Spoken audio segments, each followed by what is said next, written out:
Welcome back to the Rick Smith Show. Now, here is Rick Smith. So as I said on the outset, Cuomo's out. Don't really care about that. I hope the woman who's taken over will do a better job and help the working people in that state get moving forward. It's still interesting to me, though, that Trump is still favored, the you-know-what grabber-in-chief, still favored by the Republican Party, and Matt Gaetz still in Congress. You kind of got to wonder. Anyway, here to share some thoughts on the top stories of the day and maybe a thought or two about Cuomo's departure. I've asked Chris Hahn to come talk with us. Chris is a syndicated radio host and host of the Aggressive Progressive podcast. Chris, thanks for taking time for us. Hey, thanks for having me on, man. I also forgot to say New Yorkers. So what do you think of Cuomo being out? Well, I think it's a sad day for New York whenever you have to see somebody leave a job the way that Governor Cuomo's leaving it. I think it's a sad day, right? For all of the talk about his foibles, he's been governor for the last 11 years. He's had a lot of positive impact on things in New York, from rebuilding the airports and tunnels and bridges to just kind of getting things moving, to, his performance during COVID, which has gotten mixed reviews. Obviously, some people have concerns about the numbers that were put out during the crisis, particularly in nursing homes. But, he really did try to show leadership during that time when there was really no leadership coming from Washington with the former guy in charge. So, hearing what was going on behind the scenes, remember, this is a governor who signed the toughest, workplace harassment rules in the nation at the time when they signed them here in New York. To go down this way is very sad. I'm glad that he decided, that he was not going to put the state through a long impeachment trial, that he was going to put the state before his own interests. And I appreciate that. And I think Kathy Hochul will do a great job as governor over the next couple of months. And we'll see what happens in 2022. I have a feeling it's going to be a large field competing for that. Now that there really is no superstar front runner for governor. So we'll see. No, I think getting the distraction out of the way was the right thing to do, especially after one of his chief of staff retired yesterday, or left. Yeah, I mean, Melissa DeRose is only 39 years old, so I don't think she's retiring anytime soon. But she was in New York. They call the top aide to the governor the secretary to the governor. It's an old term from, basically the founding of the state. And she was the first woman to hold that job. And she resigned Sunday night. And, it was pretty clear to me that when she was gone, that this was over. Days were numbered. Yeah. Well, we'll see. Hopefully this is a learning lesson for everyone else. Because personally, I think he got tied up in what was not accepted behavior, but more accepted behavior 20, 30 years ago. Definitely not today. Yeah. I mean, look, when you're in a workplace, it's don't time do it. to just don't do it. There's no joking, no nothing. You're done. Somebody asked me, did I know the governor? I didn't know him well. I've been around him a lot in my career. I had some very close associates with the governor. Last time I saw him, he grabbed my face and gave me a kiss. So you could file sexual harassment.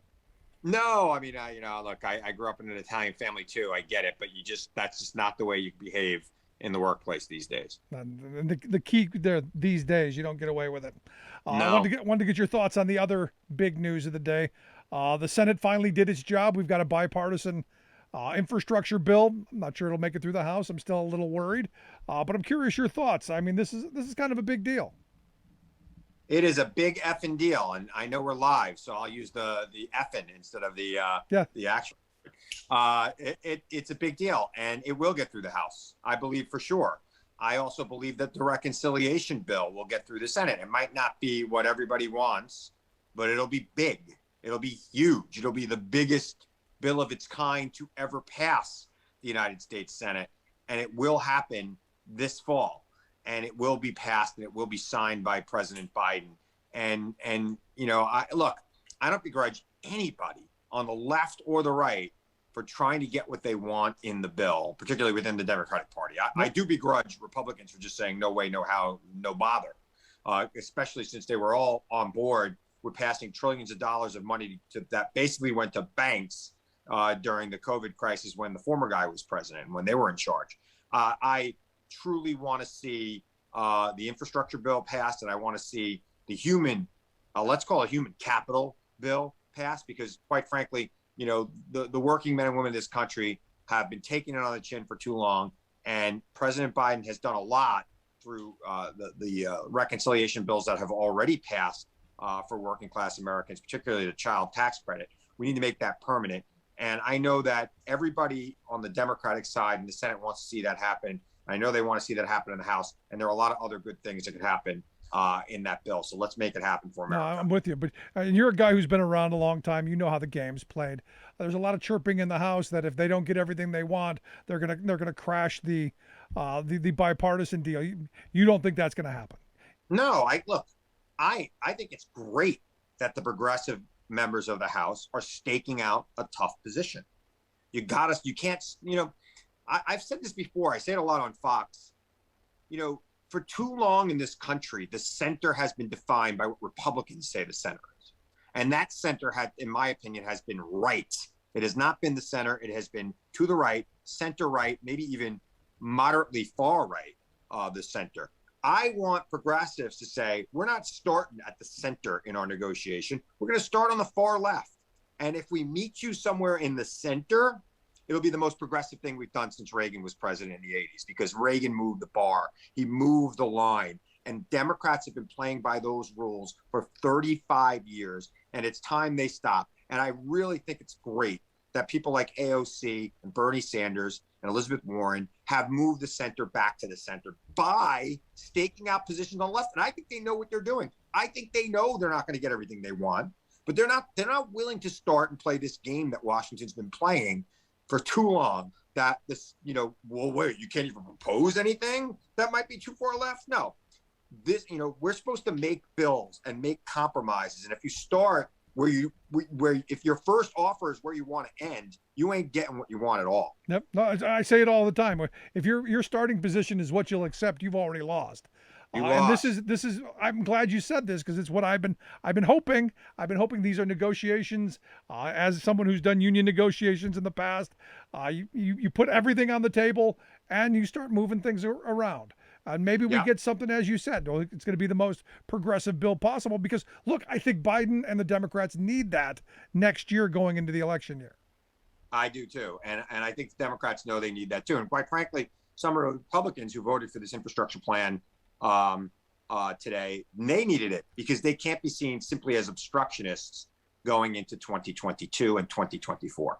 Yeah, and the country needs it. I mean, this is the thing that gets me. I mean, we've been talking about infrastructure. I said in the last hour that, the I-35 bridge collapse was 14 years ago. Yeah. And we've been talking about it. We're going to pass a big infrastructure bill every year since then, and years before that. I mean, you go back to the Bush years, we were talking about it. Finally, something's going to get done, I hope. They used to pass transportation bills every couple of years in the Congress. When I worked for Senator Schumer, we passed them back in the early 2000s. I don't know what's happened to this country. This Congress, something's got to give, Rick, because we can't keep living in a world where up is down and down is up, and people don't want to compromise, and compromise is a dirty word. Yeah. And that's the game they're playing right now. I go back to, the criticism of the progressives in the House and the Senate.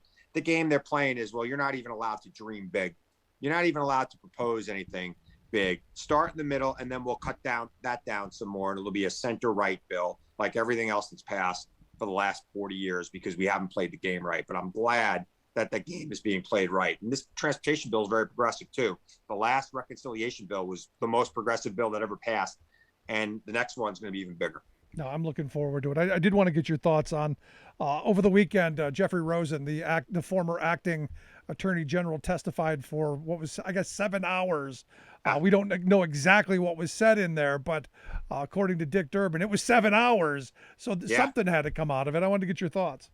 I talked about this on my podcast, the Aggressive Progressive Podcast, which actually has a new episode out today, available wherever you get your podcasts. It's, great that he came out. I wish he would have came out in January when we were impeaching the former guy, because I would have liked to known this information then. Maybe we would have gotten a couple of Republicans to vote to remove him at that time. I don't know that we would have been able to remove him because the bar is way high, but we would have gotten a couple of them to come along, and it might have tainted him even more in the eyes of some. I think that what we saw from, or what we're hearing from the reporting on what was said, was that there was a significant plot to usurp the will of the people in this country. And there were a lot of people in on it. And they all need to be coming before that committee. And some of those people need to be coming before a judge, because it's, quite frankly, sounds criminal to me. It was a conspiracy. Mark Meadows clearly knew what was going on based on what I have read and seen. And I would love to see him testify to that. He was trying to steer this investigation to a guy named Jeffrey Clark, who, there's a guy who needs a subpoena tomorrow. I don't know why he hasn't been subpoenaed. He was a Trump loyalist who headed the Civil Rights Division of the Justice Department, who wanted to use the Justice Department to throw the election into chaos, hopefully to allow the House of Representatives to pick the president. And the way our arcane system works, each state gets one vote, whether you're Wyoming or California, for president of the United States. And 30 states would have went for Trump, and 20 would have went for Biden, and 8 million people who voted for Biden over Trump, they wouldn't have counted. The 82 million people who voted for Biden wouldn't have counted in this country. The electoral votes that Biden won wouldn't have counted in this country. It's sick to me that there are people that call themselves Americans that would do that. It's the most un-American thing I've ever heard of in my life. And those people should be ashamed of themselves. And more importantly, they should be ready for trial. No, I'm with you. We should be locking people up. Let's start building new prisons just for them. But I've said from the beginning, I'll build a wall around the prison, and and maybe we could take some of that money that Steve Bannon stole from some MAGA rubes and use it to build a wall around a brand new prison for all these jerks. Yeah, I'm right there with you. But here's my problem. I said from the beginning, right on January 7th, no one's going to be held accountable that matters. We're going to go after the little fish, and that's what we've been doing. We've been getting all the people who were in the Capitol, and look, we should be. I think the fines and the penalties and the jail time should be much, much worse. But we're just going to go after the law. I fear we're going to go after the low-hanging fruit. We're not going after Trump, because we didn't go after Reagan. We didn't go after H.W. Bush. We certainly didn't go after W. and Cheney. I don't know. We're going after Trump. You're right. Trump is never going to go to jail, right? I know a lot of people who listen to my podcast and follow us on Twitter, and we talk to, that disappoints them when we say that. But that is the cold, hard truth. He is never going to go to jail. He is never going to be tried in criminal court for any of this. But I do think Mark Meadows should be. And I do think that Jeffrey Clark should be. And I do think that others who were aided and abetted in this should be. And people should lose their law license. Jeffrey Clark is a lawyer. He should lose his license over this. He should be disbarred. He should spend some time in front of a judge. Whether or not he goes to prison, I don't know. But he should definitely pay some prices for this. So here's my other problem. We're going to have these hearings coming up, and there are going to be more of them. I don't think you get those people to testify. You're going to subpoena them, and it's going to take years to get them to testify. Yeah, that is a problem. And I think Congress, I don't understand why we haven't passed a series of Trump reforms in Congress yet, like we did after the Nixon presidency. There needs to be some reforms, because there are not really guardrails for our republic. What there are is a document that relies on the better angels of men, mostly men, because it's always been men in these offices. And quite frankly, if Trump taught us anything, is that we cannot rely on the better angels of all men, because he was not an angel. He was the devil. Yeah. And he was close. He was close to pulling this off. I mean, I think if Rosen comes out and does what they wanted him to do and say that there are questionable results down there, I think ugly things happened. And the scary part for me is there's a large percentage of the population in this country that would have been just okay with it. It is scary to think that there's a percentage of the population that thinks that the other side is so bad, they are willing to throw out our republic, which has stood for 247 years, has been a beacon of hope and freedom and opportunity around the globe. They're willing to throw that all away and become no more than, what Russia is, a banana republic, hungry, where there's a dictator. They want to idolize that. Our economy would be in shambles. You think that this would be good for people in this country?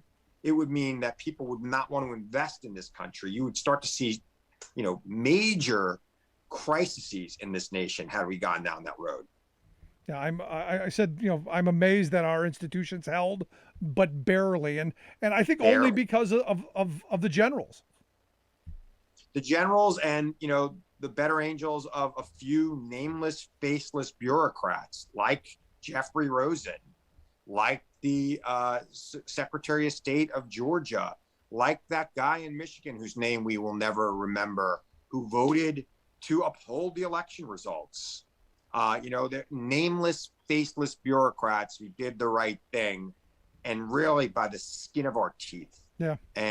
And we've got to, Congress needs to act on this and put some reforms in place right now so that this doesn't happen again. Yeah, I give Brad Raffensperger credit. He did the exact right thing, all the credit in the world, but not too much. Because he did an awful lot to try and steal Georgia for Trump by purging a bunch of voters from the voter rolls even before it happened. So he created rules that he thought would help Republicans win. Yep. But he was willing to play by the rules at the end of the day. When they lost under his rules, he accepted the court orders that allowed for certain voting situations in Georgia. And he played by those rules. And when Trump lost by those rules, he wasn't willing to go along with a fake ruling here. And quite frankly, this is America. We're supposed to tip our hat to our opponents when we lose and try again, and maybe come up with some issues that are more popular. Talk to some people about what we've done wrong and what we've done right. Yeah. Not cry and try to steal it because we think that we are morally superior to our opponents. This is dangerous stuff, and we are heading down a dark path in this country if we don't stop it. I'm right there with you, and that's why folks like you out there on the air and doing the podcast so important. Make sure you check out the Aggressive Progressive podcast. We'll get links out on how folks can follow Chris Hahn, also your syndicated radio program. For more information, ChristopherHahn.com. We'll get links out again. Chris, I appreciate you taking some time for us. I'd love to have you back again sometime down the road. Anytime you want, Rick. Thanks for having me. Good stuff, brother. Let's take a quick break. Love to hear your thoughts. You can email me, rick@thericksmithshow.com. Quick break. Back after this.